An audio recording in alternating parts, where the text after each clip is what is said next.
నమస్తే ఫ్యామిలీ, ఎట్లున్నారు? అందరు మంచిగా ఉన్నారా? ఈరోజు డే 2 మనం ఇంటి దగ్గర నుంచి స్టార్ట్ అయ్యి ఇప్పుడు నైట్ అయింది. గోవాలో ఫస్ట్ టైం బయటికి వెళ్తున్నాం, అది కూడా బాగా బీచ్. లెట్స్ గో టు బాగా బీచ్.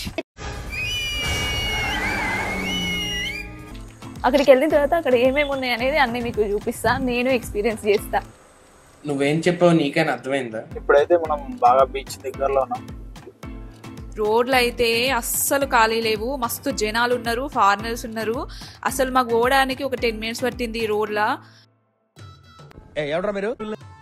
ఇంకా బాగా బీచ్ లోపలికి ఎంటర్ అవడుతోనే అసలు ఎన్ని లైట్లు, ఆ లైట్లకు అయితే పిచ్చి లేచింది నాకైతే. అసలు ఏం లైట్లు ఇవి, అసలు నేను అయితే ఇప్పటి వరకు ఏ బీచ్ ఇట్లా చూడలేదు. అందుకే బాగా బీచ్ బాగా స్పెషల్ కావచ్చు.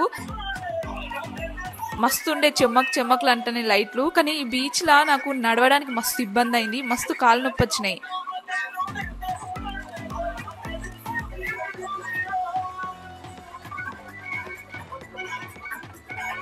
గోవా నైట్ లైఫ్ అంటే ఇదేనేమో. అసలు ఒక్కొక్కరు మందు, డాన్సులు, బీచ్, ఆ అలలు వేరే ఉన్నది మొత్తానికైతే.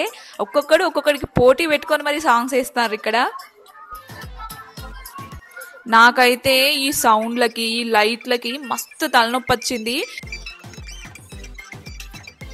నైట్ టైం బీచ్ దగ్గర కూర్చున్నందుకు మస్తు అనిపించింది.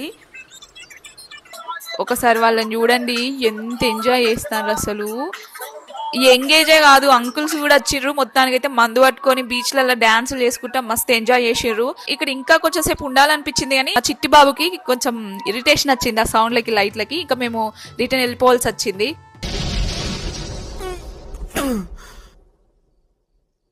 అన్నయ్య కదా పర్వాలేదు అనుకుంటా ఉంటే బాగా ఓవర్ చేస్తున్నాడు.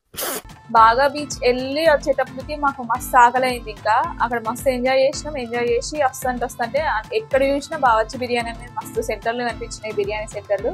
ఇంకా మాకు ఒక దగ్గర క్రౌడ్ మస్తు ఉన్నది, అంటే ఇక్కడ టేస్ట్ కూడా మస్తు ఉంటుంది అని అనుకున్నాం. మేము వెళ్ళి 4 బిర్యానీలు తెచ్చుకున్నాం, ఒక్కొక్కటి 100 రూపీసే.